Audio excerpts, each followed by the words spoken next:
हरिः ओम्।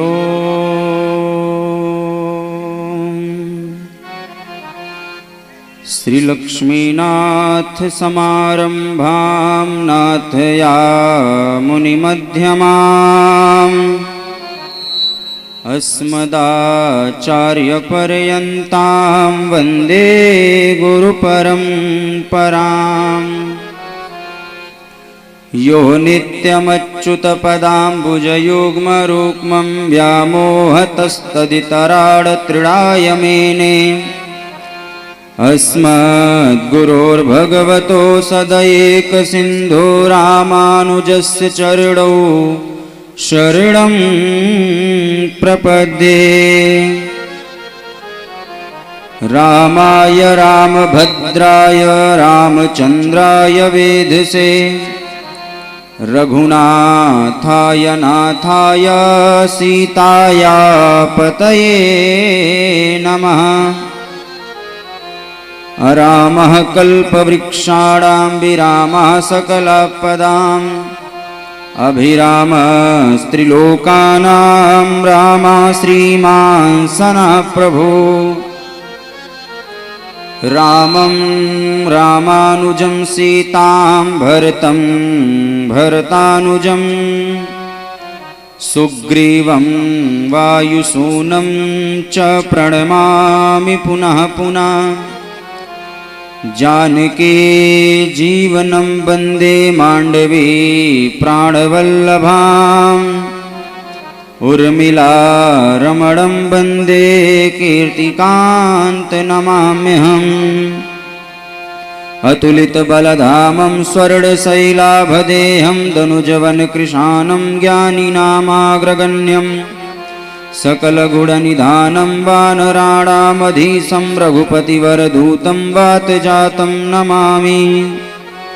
योऽन्तः प्रविश्य मम वाचमिमां प्रसूप्तां सञ्जीवयत्यखिलशक्तिधरस्वधाम्ना अन्याश्च हस्तचरणश्रवणत्वगादि प्राणान्नमो भगवते पुरुषाय तुभ्यम्।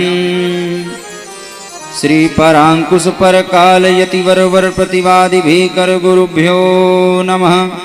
अस्मत्सर्वगुरुभ्यो नमः। श्रीमते रामानुजाय नमः। अनंत कोटि ब्रह्मांड नायक सर्वेश्वर पुराण पुरुषोत्तम भगवान श्री सीतारामचंद्र जी एवं विदेह वंश वैजयंती माँ भगवती श्री सीता जी, जिनकी कृपा के फलस्वरूप आयोजित श्रीमद् वाल्मीकि राम कथा समुपस्थित भगवत चरणानुरागी श्रद्धामयी माताएं, देवियों एवं प्यारे बच्चों, आयोजित आदिकाव्य श्रीमद् वाल्मीकि राम कथा, जिस कथा को हम सभी लोग विगत दिनों से श्रवण कर रहे हैं, यह कथा कोई साधारण कथा नहीं है। कलयुग में चिरंजीवों में जो 7 चिरंजीवी हैं, उसमें श्री हनुमान जी महाराज का नाम आता है। और ऐसे श्री हनुमान जी महाराज इस कथा के लिए ही इस पृथ्वी लोक पे रुके। जब प्रभु श्री राम 11,000 वर्षों की लीला को पूर्ण करके इस धराधाम को छोड़कर वैकुंठ जाने लगे, तो भगवान ने सभी से कहा कि अयोध्या जी में गुप्तार घाट में जो कोई सरयू जी में स्नान करेगा वह सीधा मेरे वैकुंठ के लिए प्रस्थान करेगा।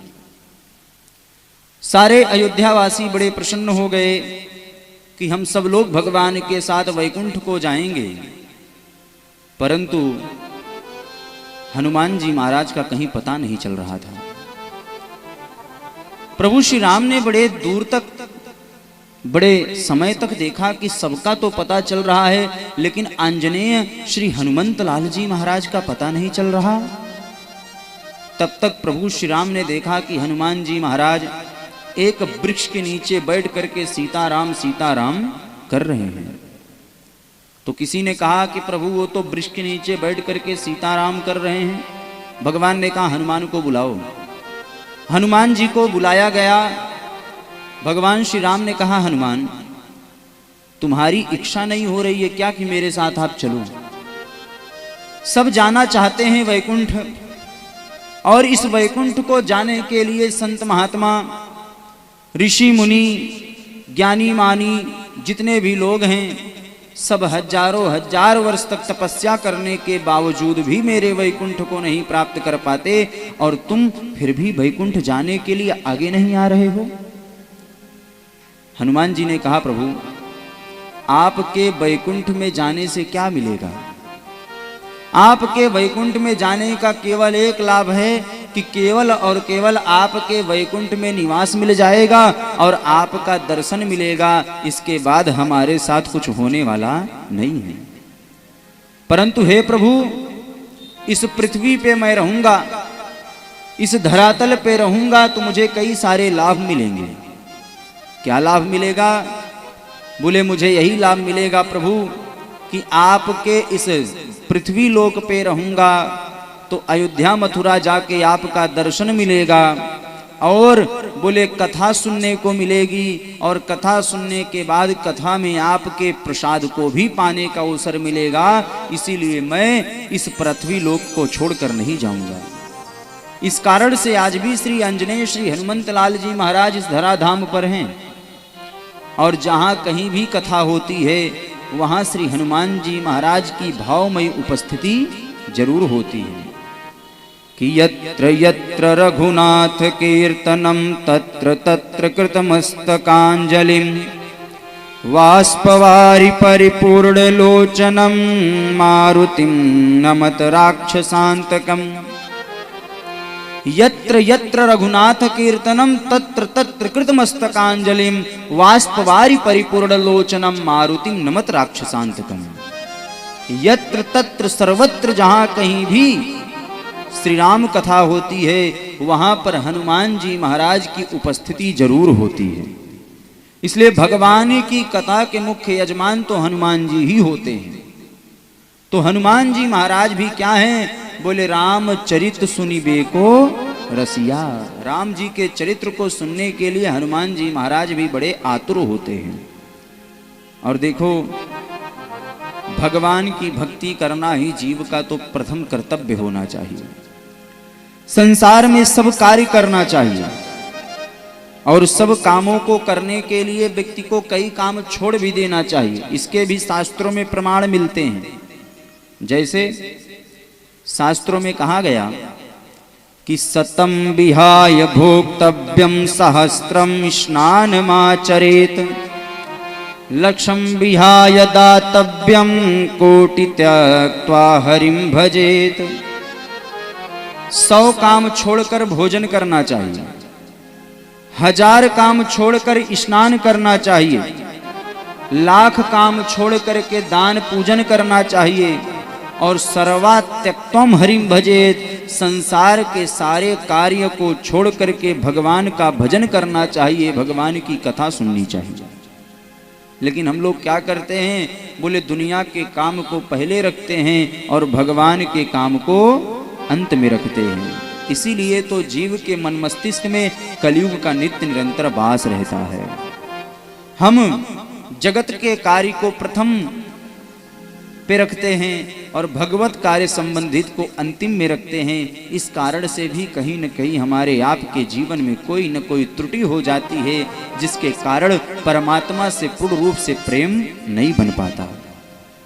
अरे भैया, भगवान के कार्य में तो कोई भी अगर बाधक तत्व बने उसका भी परित्याग कर देना चाहिए, उसमें भी दोष नहीं लगता। गोस्वामी तुलसीदास जी महाराज कहते हैं कि जाके प्रिय नाराम बैदेही तजियो ताहि कोटि बैरी सब यद्यपि परम स्नेही। अगर आपके भजन पूजन में कोई बाधक बन रहा हो तो उसको करोड़ों शत्रुओं की भांति छोड़ देना चाहिए, उसमें कोई दोष नहीं लगता। और किसको किसको छोड़ना चाहिए?